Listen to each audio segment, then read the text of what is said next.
Hi, everybody. I am not having a good week.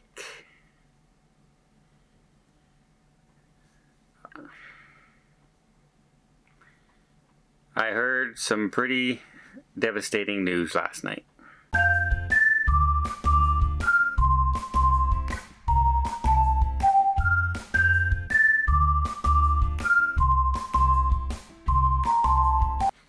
So, I've been trying to reach my sister for a couple days now, but my cell service hasn't been terrific here, and haven't been able to call home in Elliott Lake. And I got her on the phone today, and I said, "Hi, how are things there?" And it sounded, when you talk to somebody and you know something's wrong right away, like instantly.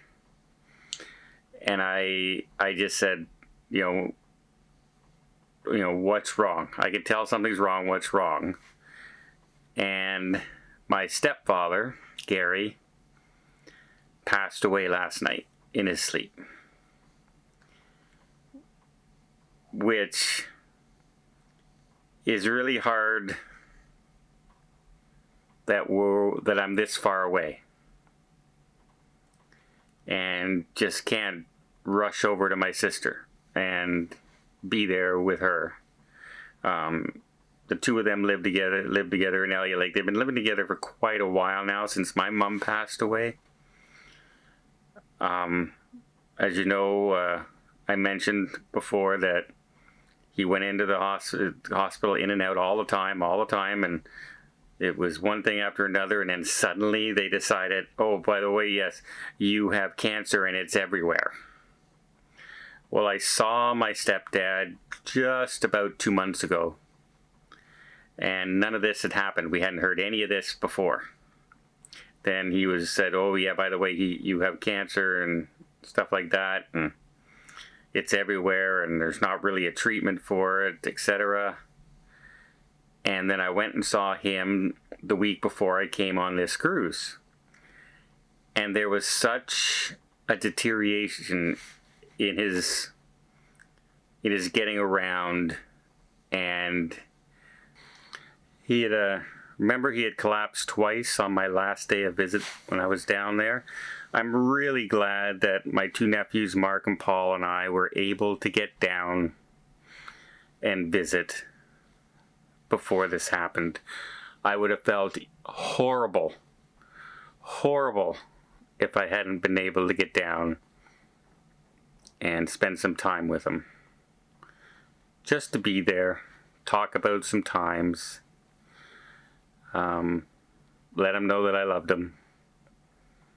And he told me and my nephews as well, while he still could. But I saw such a drop in his mobility and his memory and things like that, and I said, oh man, I don't know if he's going to make it through the summer. I did not know that technically he wouldn't make it to the summer. But I first met Gary. I had gone over with my daughter and my wife at the time over to my old house to visit my mom, and Gary was there. We're talking 9 o'clock in the morning. That's my introduction to my stepdad. But he turned out, I was very leery of him at the time. It had been over a year since my dad had passed away, and I knew my mom was lonely and needed company, and I was worried. I was concerned. I was a typical son, but he always treated my mom lovingly and respectfully, and he was with her for over 25 years. So it wasn't just I guess it was kind of meant to be that my mom was able to find a second person in her life. And like I said, he treated her wonderfully. He packed up and moved to Nova Scotia when my mom was worried about her mother, my grandmother, living alone down there and being on her own and in her 90s. And so they packed up, sold the house, packed up the business, and moved to Nova Scotia to look after my grandmother. And he did that for almost 9 years before she passed away down there. There's not a lot of men that will do something like that. And so I've always held him in very, very high regard that way.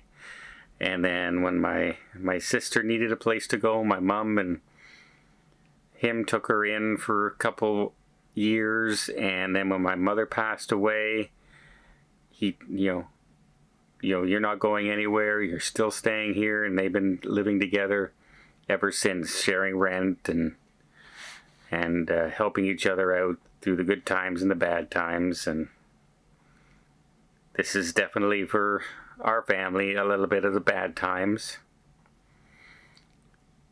And I know some people are going to say, well, why are you putting this out there? This is personal and everything. You have to understand, this is my output. I'm thousands of miles away from my family and home right now.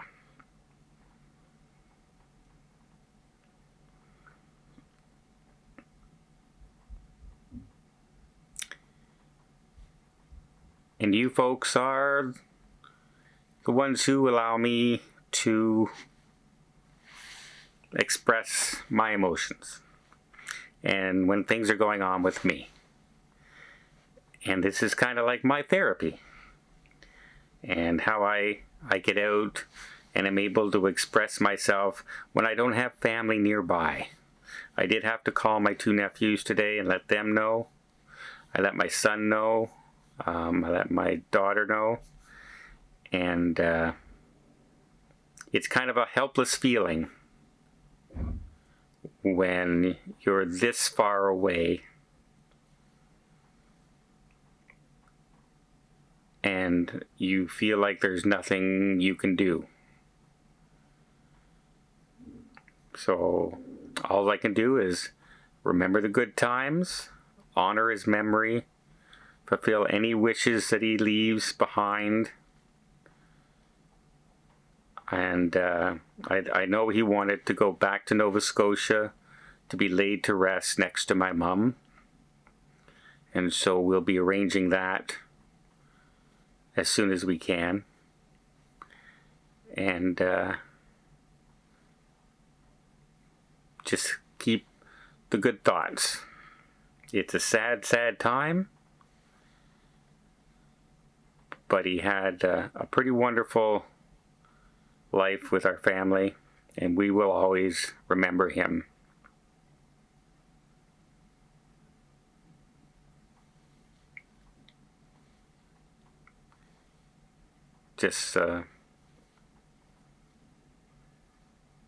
I just needed to say goodbye. And this is where I get to say goodbye. So thank you.